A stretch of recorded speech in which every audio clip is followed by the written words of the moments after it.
हमारे YouTube channel भक्ति सरता पर आप सभी का हार्दिक स्वागत है। दोस्तों, आपने होलिका का नाम तो सुना ही होगा। आखिर होलिका कुंवारी है या शादीशुदा, यानी होलिका का विवाह हुआ है या फिर वो कुंवारी है। आज हम इसी रहस्य के बारे में जानने वाले हैं, तो बने रहिए वीडियो के अंत तक। और दोस्तों, चैनल को सब्सक्राइब करना ना भूलें और दबा दें बेल आइकन को, जिससे कि हमारी वीडियो आप तक पहुंच सके। तो आइए होलिका के बारे में आज हम इसी रहस्य को उजागर कर लेते हैं। होलिका, और आपने हिरण्यकश्यप का नाम तो सुना ही होगा। हिरण्यकश्यप की बहन थी होलिका। लेकिन भक्तों, होलिका भक्त प्रहलाद को देखकर हमेशा कुपित होती रहती थी, क्योंकि वो उसके भाई की भक्ति नहीं करता था, यानी हिरण्यकश्यप की भक्ति नहीं करता था। इसीलिए होलिका उससे हमेशा जलती रहती थी।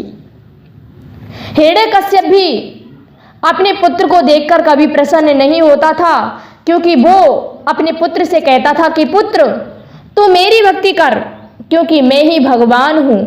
वो अपने आप को भगवान मानता था। लेकिन भक्तों, हिरण्यकश्यप का पुत्र भक्त प्रहलाद ऐसा नहीं मानता था। वो स्वयं श्री हरि विष्णु का भजन करता था।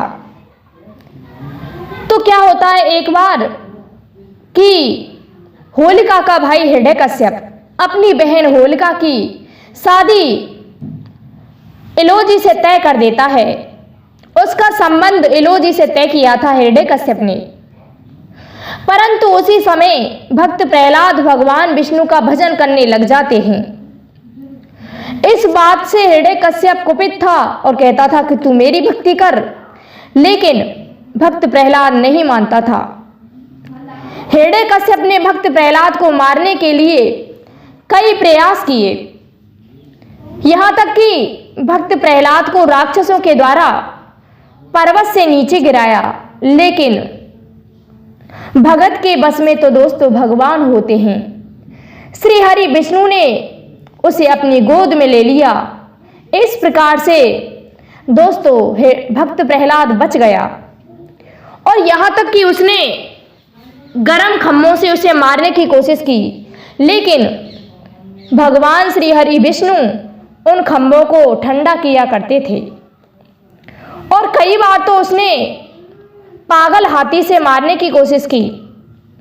उसे अपने सैनिकों के द्वारा पागल हाथी से मरवाने की कोशिश की, लेकिन फिर भी श्री हरि विष्णु ने उसे नहीं मरने दिया। इस प्रकार हिरण्यकश्यप भक्त प्रहलाद से परेशान था। और इधर एलोजी और होलिका के विवाह का समय नजदीक आ गया। दोस्तों, एलोजी बहुत दूर का राजा था।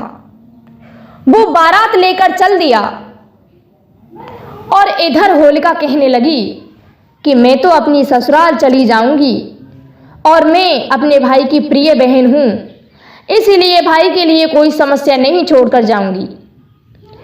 उसने क्या किया, वह सोचने लगी कि ये प्रहलाद ये दुष्ट प्रकृति का है, ये मेरे भाई को हमेशा परेशान करता रहता है, आज मैं इसी का इलाज कर दूंगी। तो दोस्तों, सैनिकों से कहकर उसने चिता बनवाई और कहने लगी कि जाओ और प्रहलाद को पकड़ कर लेकर आओ। तो सैनिक प्रहलाद को पकड़ कर लेके आते हैं और बैठ जाती है अपने भतीजे प्रहलाद को लेकर के चिता की अग्नि में। अब क्या होता है दोस्तों, यहाँ एक रहस्य की बात है कि आखिर होलिका की इतनी हिम्मत कैसे हो गई कि वह भक्त प्रहलाद को लेकर बैठ गई, वो भी अग्नि में। क्या होता है कि भक्तों, होलिका को वरदान प्राप्त था। उसके पास एक शीतल चीर थी, एक चुन्नी थी, जिसे वो अगर ओढ़ लेती थी तो उसे अग्नि छू भी नहीं सकती थी। और उसने ऐसा ही किया, वह उस शीतल चीर को ओढ़कर बैठ गई और अग्नि में प्रवेश कर गई भक्त प्रहलाद को लेकर के। भक्त प्रहलाद बैठ गए अग्नि में और भक्त तो वहीं भगवान का भजन करने लगे तो क्या होता है कि श्री हरि विष्णु प्रकट हो जाते हैं और उस चुन्नी को होलिका से हटा देते हैं और उस शीतल चुन्नी को भक्त प्रहलाद के ऊपर उड़ा देते हैं। अब तो उसमें क्या होता है, होलिका चिल्लाने लगती है, होलिका जलने लगती है और क्या होता है कि कहती है अपने भगवान से कि भगवान मुझे तो वरदान प्राप्त है, मैं तो जल ही नहीं सकती हूँ, तो ये क्या हो रहा है। तो भक्तों वह देवी प्रकट हो जाती हैं और कहती हैं कि होलिका मैंने तुम्हें ये शीतल चीर इसलिए नहीं देती कि तुम किसी का अहित करो, तुम भक्त प्रहलाद को जलाने का प्रयास कर रही हो, इसीलिए ये वरदान तुम्हारे लिए श्राप बन चुका है, अब तुम इसमें जलोगी। तो दोस्तों वो देवी तो अंतर्ध्यान हो जाती हैं, लेकिन होलिका जलने लगती है और चिल्लाने लगती है, यहाँ तक कि उसको हिरण्यकश्यप भी नहीं बचा पाए। उस अग्नि में भक्त प्रहलाद बच जाते हैं और होलिका नग्न हो जाती है और नग्न होकर के उसी में जल जाती है। अब इधर क्या होता है कि उसका पति इलोजी बारात लेकर के आ रहा था, उसने देखा कि होलिका जल गई है, उसने समाचार सुन लिया और उसे भक्त प्रहलाद मिला, वो तो वहां से चला गया। अब इलोजी हिरण्यकश्यप के पास जाता है और कहता है कि मैं यहां से विवाह किए बगैर नहीं जाऊंगा, क्योंकि दोस्तों दूल्हे का एक नियम होता है, वो दुल्हन के दरवाजे से रीता नहीं जाता है, या तो विवाह करके जाता है वह।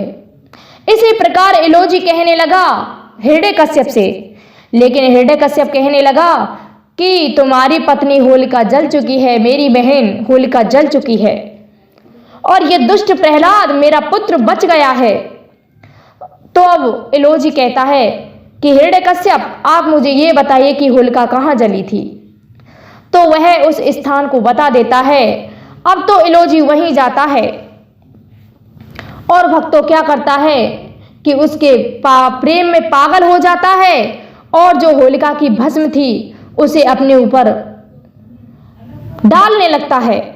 अब तो सभी बारातियों के ऊपर फेंकने लगता है उस धूल को और उसके प्रेम में पागल हो जाता है, क्योंकि दोस्तों होलिका और इलोजी बहुत प्रेम करते थे एक दूसरे से।